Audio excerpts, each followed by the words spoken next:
Good morning and happy Monday. It is January the 27th, 2025. Can y'all believe that it is almost February? Well, it will be this Saturday.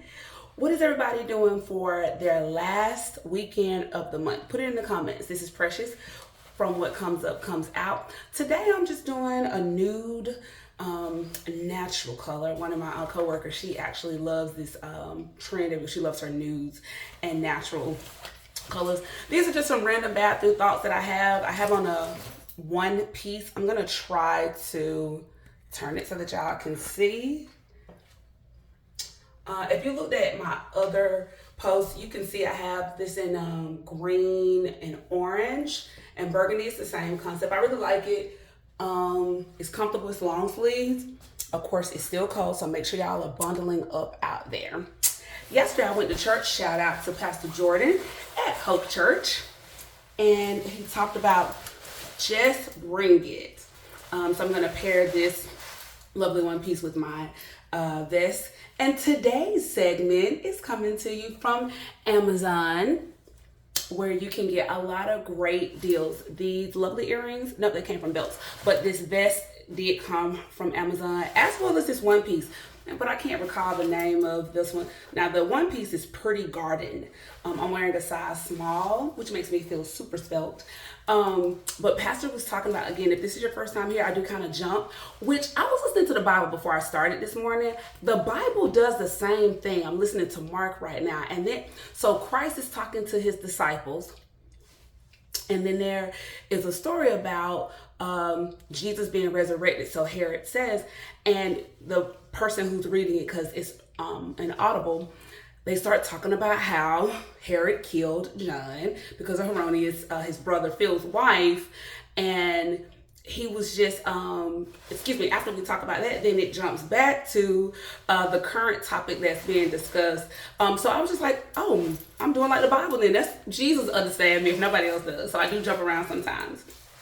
But Pastor talked about just bring it, and he came from Haggai, which is like the second or third book before the New Testament. It's only 2 chapters, chapter 1 through 11. And basically it was talking about how the Israelites had come out of captivity. They'd been in captivity this go around for 70 years. I want to say it was with the Babylonians. I am not a Bible theologist. I am in seminary school. So if I quote something wrong, it's not on purpose. But they have been given the opportunity to go back to Jerusalem to build it up because it was destroyed, and that's not uncommon. We know that in our history, that when war or people are held captive, things that may have been sacred or built sometimes is destroyed. Anyway, God is telling them, and I'm paraphrasing it, verse 6. Let's go back to verse 1. Or the beginning, where they have their homes with panels, but God's temple has not been built. And if you go to a previous story, King David wanted to build a temple for God, but he didn't allow him to. His son Solomon was able to. Anyway, it's the whole thing. So he says, y'all have had time. Pastor pointed out that 15 years, over a decade had happened, but they still had their homes. The temple had not been built.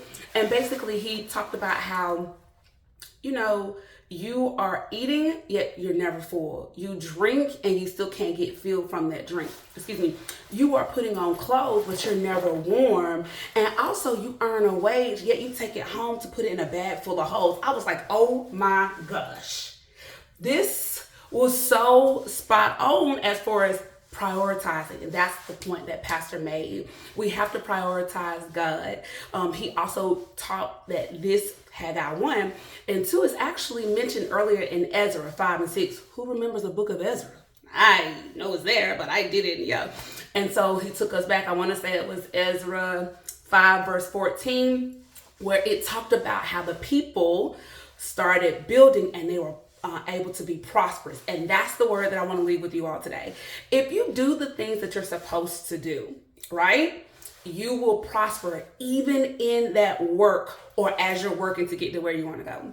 I will not belabor our goodbye, beautiful people, but I want to make sure you know that you are not only enough, but you can prosper. You can come out of whatever it is that you're in. Do not let those naysayers stay in your ear or distractions keep you from doing what you need to do. We know social media, what do they say? Shows 20% of what's true, right? Get off of there. Write down what it is that you want to have happen. Create a vision board, whether you put it on your phone or you create an actual vision board. But you are enough. You can prosper. That's the word that my pastor has given us since New Year's Eve last year. In case, again, no one has told you that you matter, I want to make sure you know that today. Thanks so much for stopping by to hear Precious Random Thoughts in the bathroom while I prepare to get ready for the workplace job. Stay safe, stay cool. Until next time, beautiful people, have a great Monday.